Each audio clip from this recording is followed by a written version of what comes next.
Hello, Doug. Thank you so Hello, much for being here today. So glad to have you. and I am very happy to be here. Very excited. I was just for the audience, him and I usually share a questionnaire with our guests just to hear a little bit about their story ahead of time. And I'm really excited about this one and hearing more about your mom today. I know you have a great story to tell us today. So, just thinking about your story, when you think back to at a point in your life when things were shifting, just take us back. Take us back to a time where you knew something in your life needed to change. Well, I would say it started maybe 5 or 6 years ago is when it Mhm. really started to kind of sink in that something was off.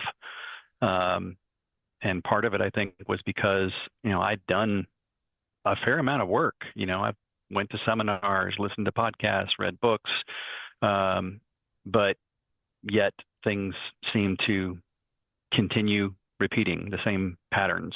Mhm. Um, and I had a friend of mine who would reach out every so often in a very I don't know, soft way, I guess you could say.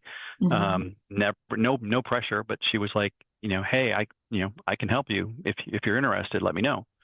Um, and I had looked into, some of what she was doing, and it sounded somewhat interesting, but I didn't have a lot of reason to think it was going to make the difference.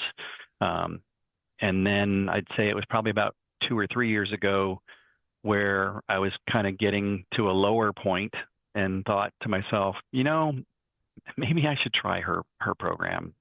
Nothing else is working. Um, and so that's what started me down the path of learning all about belief-based filters and how beliefs formed in your childhood that you may not even be aware of are Mhm. affecting how you perceive everything around you in the world, and what's true, what's false, what it seems possible even. Mhm. Um, and if you'd asked me 5 years ago or more ago, hey, would you ever start a business? I would have been like, oh, no, no, no. I'm just not one of those people. I'm not the Mhm. kind of person that starts a business because that's what I truly believed. I felt like there's, two groups of people who start businesses and a much, much larger group of people who don't. Mhm. Um, and, now I can look back on it and see that it was basically me seeing that as that's just not possible for me. That doesn't make sense for me. And as I worked through the concepts of belief-based filters and all that, Mhm. some realizations started to settle in very, very slowly. I'm a really logical guy. Mhm. And so the first thing I did when I heard about all of these concepts and the neuroscience behind it, I was like, well, I'm doing research. I'm not just going to trust somebody's explanation of it. Um, and I found, information that agreed with it. And then a week or two after that, I started to realize, wow, I have been one of the most amazing negative manifestors that ever existed. Because I had read the book The Secret, like, Mhm. God, 15 years ago at least, and thought it was an absolute waste of my time. I felt like this book is basically saying magic is real. Um, Mhm. and I just wasn't buying it. But as I learned more about belief-based filters and how they can even affect like what seems possible, I realized that I had seen everything around me through from the perspective of I'm not good enough, I don't matter, and so my brain was highlighting the things that reinforced that, and Mhm. that's why I looked at the manifesting stuff as like, well, that's just ridiculous. Rubbish. Well, and it didn't take me long to go from there to, well, wait a minute. If I've been negative manifesting, could I positive manifest? Mhm. And started to realize that, um, you know, anytime something good happens, sometimes you can identify a thing or two that you actually did that contributed to making it happen. It might not have been highlighted to your attention because of your belief based filters, but Mhm. if you really look back at it, you can sometimes find those things and you realize, okay, I didn't make it happen myself, but I contributed. Mhm. And I started to realize, how that could work. The next realization that sunk in for me was that what I thought was a normal thing in relationships, which is, things calm down. You're not in the honeymoon phase anymore. Mhm. It's just more relaxed. And, I can look back on it now and see that I was becoming more and more distant and Mhm. reserved and Mhm. guarded. And I realized that that also was due to beliefs back from my childhood. I don't matter. I'm not good enough. People leave. Mhm. And so now I can see that what I was doing is I was kind of reducing my emotional investment in the relationship so that when it ends, I would be, it would hurt less. Mhm. Now, at the time, I had no idea that that's what I was doing. I'm only able to look back now and see that. At Retro. the time, it's like I said, I thought it was just this is what happens in relationships. This is how they work. Mhm. You get out of the honeymoon phase and they just kind of, slow down and it's just normal. I didn't necessarily like know or, consciously that it was going to end, but I know now that subconsciously that's exactly what I was thinking. Mm. Wow. Wow. What a It's interesting.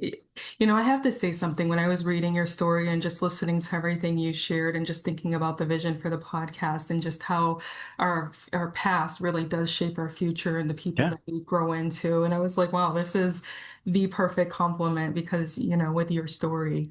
Um, when you think about your childhood, what things from your past influenced you and made you into the person you are today? And what things caused you to be like, you know what, something's got to like, when you think about your past, what things I guess I would ask, what things came up for you to be like, you know what, something's got to give, something's got to change, like, mhm, So one thing I think that we don't realize is how much our parents' relationship mhm, is what we end up believing as what a relationship should be like.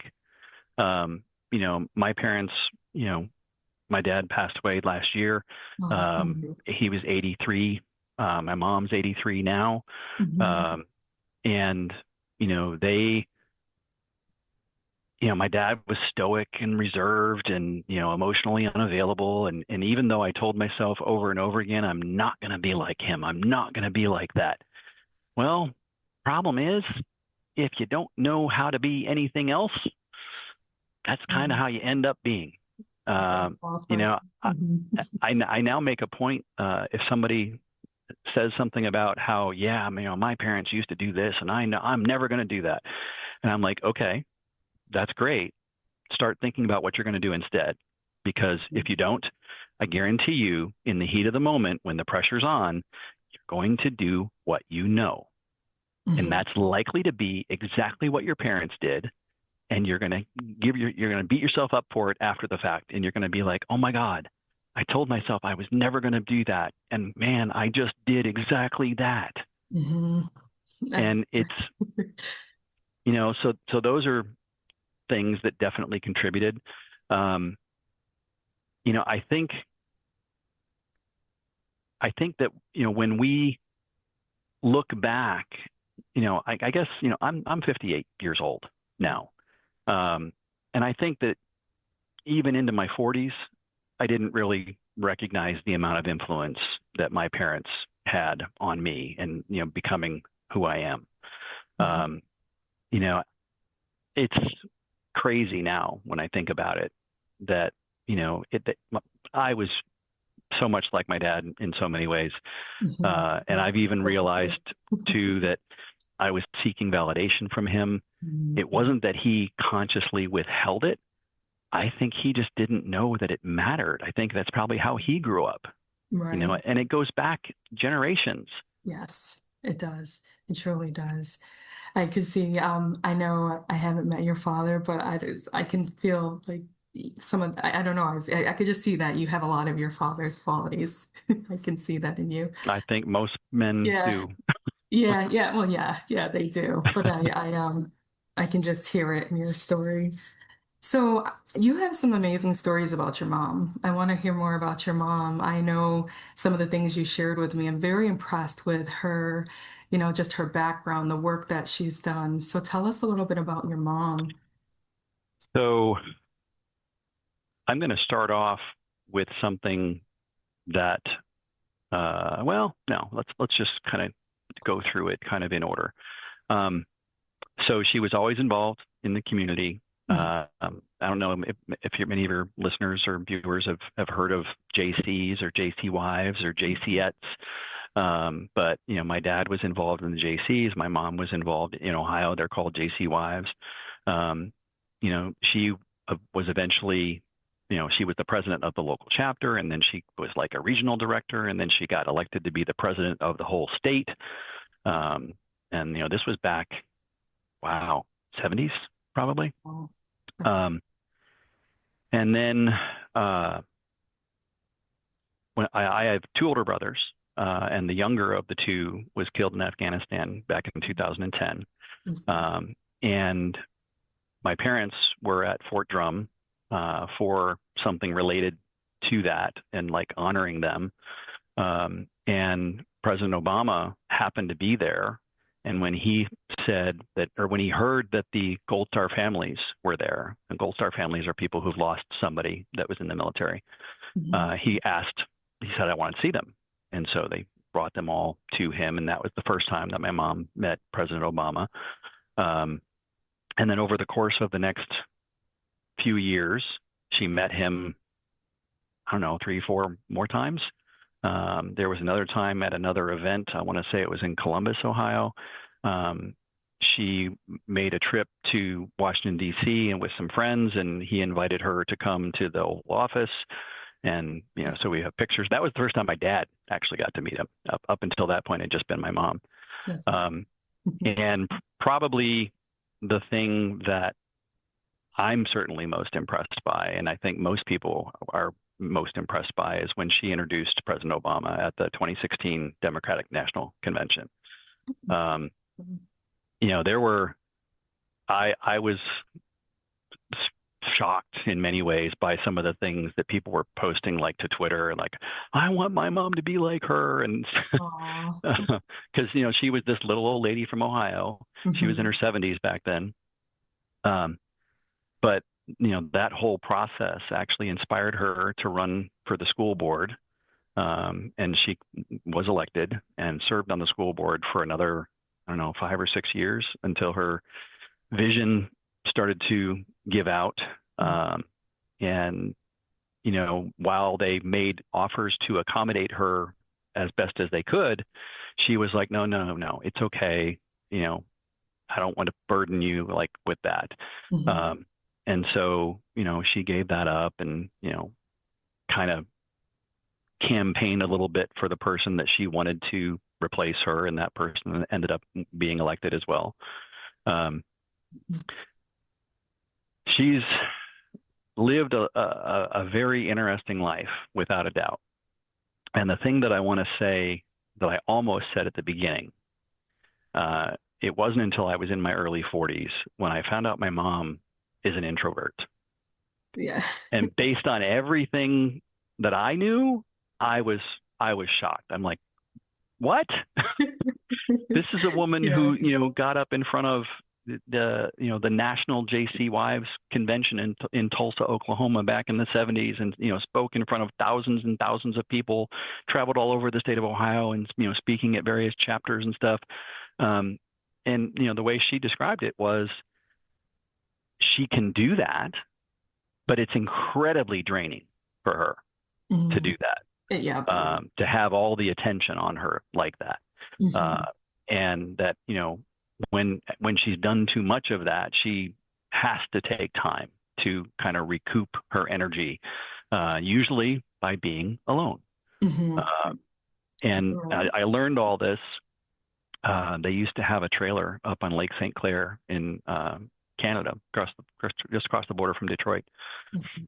Um, my dad would like spend time with all the other people in the trailer park, whereas my mom would spend most of her time inside the trailer.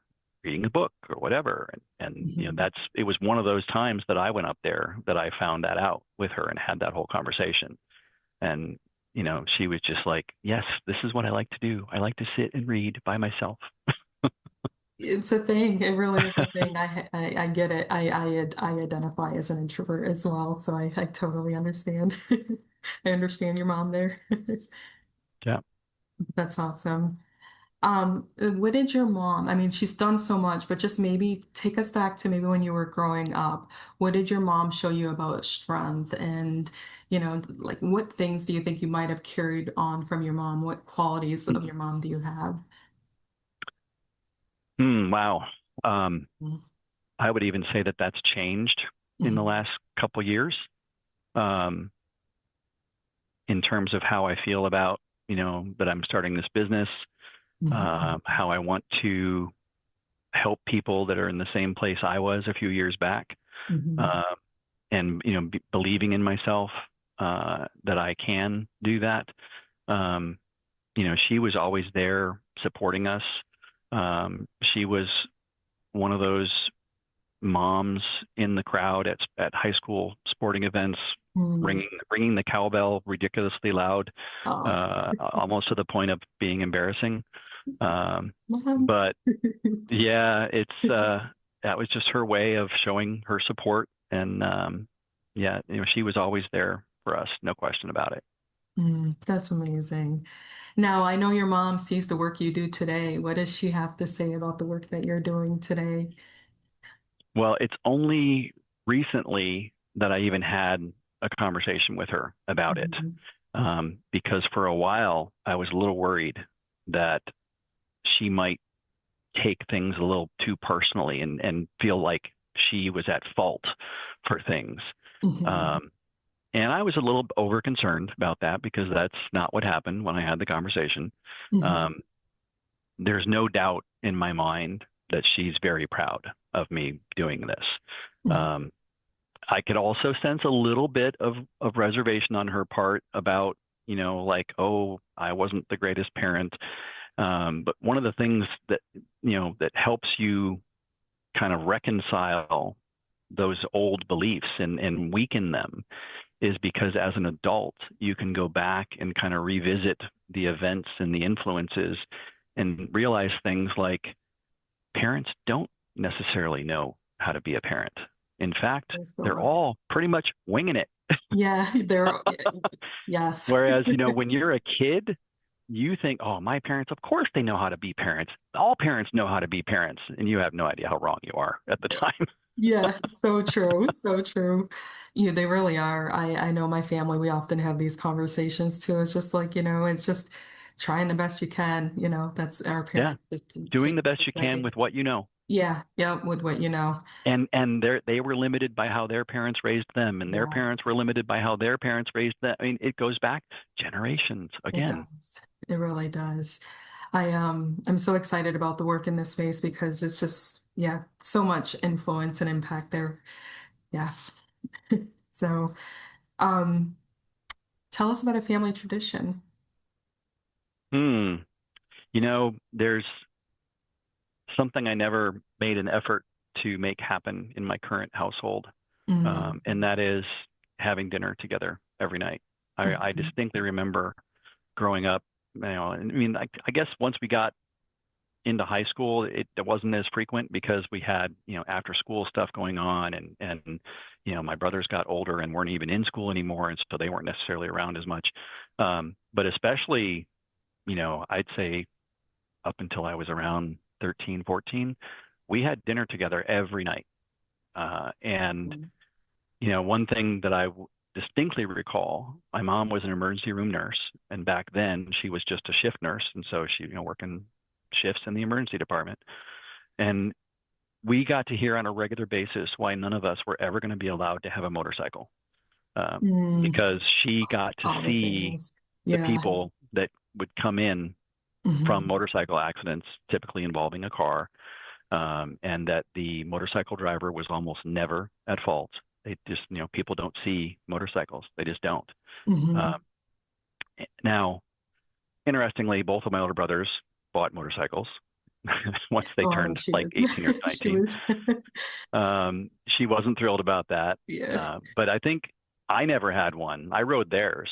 Not that they even knew that, but I rode theirs. I take it for a ride sometimes. Oh, that's, Um, but I'm sure it was a little bit of rebelliousness on their part of, oh, you can't have a motorcycle, huh? Well, watch this. she want Once they one were more. an adult. Yeah. Yeah, it's like the classic thing. If you want a kid to do something, tell them not to do it. Yep.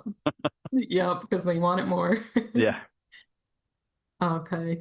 No, but I think that's awesome though. Your mom was sitting around had you guys sitting around the dinner table till you said about age 13 or whatnot. yeah, Um, and it's something our society is lacking. I think if more yeah. families did that now, just sitting around the dinner table, it would make a lot more of a difference in our families and in the lives of, I know in my family definitely for sure, and all of that. Any other traditions that you might have carried on, or like maybe your Hmm. mom, anything that she might have done with any of you as you were coming up that she carried on from her? Hmm. Hmm. I don't know if anything got carried on from her parents or Okay. her mom. Um, I don't know. Nothing really stands out to Hmm. me. Um, I think there's she probably did a little too much for us growing Hmm. up. Um, Hmm. I distinctly remember that she did all the laundry. There was Hmm. her and four men. My dad and my two brothers and me. Um, I didn't even learn about the whole toilet seat down thing until I was in my 20s Hmm. because my mom gave up. Hmm. She just I completely could gave see up on it. that. All the boys, all the men in the house. Um, but she used to do all the laundry and Hmm. she used to fold our clothes. She used to put them away. Hmm. She did eventually get to a point where she made us put them away, but she was still folding them.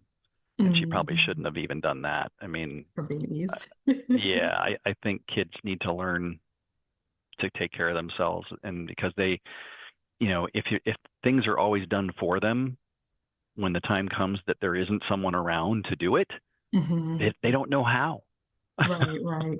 No, you are right about that. I've seen that in my own family. I have a lot of nieces and nephews, and certain ones were spoiled more than the others. And you are right; Yeah, it ends up being very dependent on their parents yeah, in and adulthood. they feel like it's so much more unfair when there's not someone there to help them. Right, right. And it's just like, no, this is just life. It's the reality, but Yeah. they're just so coddled growing up. So I get that. Okay. So my next question for you, and something I'm gonna moving forward, it's a question I'm gonna ask all guests because I feel like our generation needs the wisdom from our elders and those before us. But if you could share one lesson with the next generation, what would it be? And I just want to add to this because I know the work that you're doing now. I think what you shared with me, I think it just ties back beautifully to the work that you're doing. Like the one lesson that you could share with our future generation. Like just tell us about what that lesson is and then how it kind of ties back into your work and the work that you're doing now. So, hmm, I I'm drawn back to something that I'm pretty sure I shared with you. Hmm. The idea that until a year or two ago, I felt like I was blocked, or at least that's how I look back on it now. I was blocked. I was unable to see my true capabilities, my true passion and purpose. And initially there was some resentment around, God, why couldn't I have figured this out, 10 years ago, 20 years ago? Think about, how much more I could have achieved. Um, and when I think about the work that I'm doing, that, I'm going to help people become unblocked. Hmm. And if you start following that down a progression and say, well, okay, once people learn about this and learn about becoming unblocked, but learn about breaking through those beliefs, well, what if we could start that process sooner? And if you take that to its logical endpoint, what if we could have, be in a world where kids don't form these beliefs in the first place? Hmm. Or if they do, they feel comfortable enough to talk to their parents about it, and their parents are able to help them understand and to even say things like, well, your mom and dad, we don't know what we're doing parenting sometimes. Right. I mean, I don't know how it would work and what those conversations would look like. I'm still kind of thinking through that, but just imagine if kids could grow up not blocked Mm, and how much more they could achieve earlier in their lives. And then think about the kids that they raise in the next generation and the next generation. And, think about a world where, you know, our world leaders aren't focused solely on their own egos, because mm, they're not blocked. hmm. The world would be a different place. Beautiful. It would be, I always think about it. It's just a dream, just to have a world where we're all healed. We're all Yeah. healed individuals and just it would just be so a beautiful place. It would be a beautiful place. Just been so dark for so And the start long. to it all is people realizing they even have trauma. Because if you had asked Mhm. me 5 years ago, did you have childhood trauma? I would have said no. I wouldn't have pretended that I had a great childhood, but Mhm. I saw trauma as things like physical abuse and Mhm. your parents fighting or a parent, being arrested or, really I felt like it had to be that extreme to be called trauma. Yeah. Uh, in my case, none of my traumas were severe, but they all fed the same beliefs. Hmm. That's what the real issue was. Hmm. And then just waking up one day like, no, something's got to change because Yeah. how are you feeling today? I know you've done the work on yourself. Like, how do you feel today after doing the work that you're doing now? What's your testimony, I guess? So there's a part of me that is still trying to kind of accept it and Mhm. say that yeah, you can do this. I've got a lot of things I'm working on. I have an ebook that I just finished. I've got another book that I'm writing. I've got programs that I offer. I've got a free class. I've got a paid class. I've got my website. I'm planning on doing coaching, um, but nothing has kind of started yet. And there's a Mhm. part of me that is like nervous, I guess, of Mhm. like actually doing the last few things to like, for example, the ebook. I'm selling the ebook, and Mhm. I've almost got it set up where it can be bought, but there's just a little bit more to go, and Mhm. I'm finding myself uh, not getting it done. Mm. And I know there's probably a psychological thing going on Blocker. there. Yeah, Right, like something you have to overcome. yeah. But it sounds like you've come a long way though. Like with all the work that you've done, and you've now got your ebook and the business that you've got, that where you are today, it just feels like the work that you've done has definitely paid off. And once you get over this next hurdle, you're gonna have a beautiful business. I'm looking forward to that for you and learning more about it. Yeah, I mean, I guess the thing that stands out to me is, yeah, I have my own business, but I'm not real sure I know what I'm doing. But I'll figure it out. We will. I say that in my 9 to 5 too. I'm like, you know what, product owner, product management space, we just figure it out. Yeah, you realize when you're working with VP, like even like I've worked closely now with the vice presidents and the AVPs and all of them, and I'm just like, everyone's just trying to figure it out, no matter what level I, you're. I think it's very interesting that, you have your 9 to 5. I still have my 9 to 5, and we're in the Mhm. same field. I'm a software architect in my 9 to 5. Oh, okay. So that is interesting. And it's interesting the work you're doing too. I was like a lot of similarities there. So, oh, that's awesome. That goes back to the logical thinking you mentioned at Yep. the beginning. Yep. Yeah. Absolutely. Okay. Well, thank you so much for sharing your stories today. If our guests wanted to come along on your journey, where can they find you? Well, my website is obviously at the best starting point, forgingtruth.com. Hmm. I'm on Instagram, Facebook, and LinkedIn. If you search Forging Truth, you'll find me on all of those as well. Okay. Awesome. Any last words before we close? I'm, I guess, just thank you so much for having me. It was my pleasure to have this conversation with you. Awesome. Thank you so much. Thank you for listening to Raised by Women. If you're looking for a community, carry a story of your own, or are feeling a quiet shift in your life or work, you're invited to join the Raised by Women Inner Circle. It's a space to stay connected with guests, reflect alongside me and others, and continue the conversation. Members also receive access to the Energy and Direction Check-In, a self-assessment for times when something feels like it's shifting. You can find today's episode show notes and the Inner Circle invitation below. Until next time.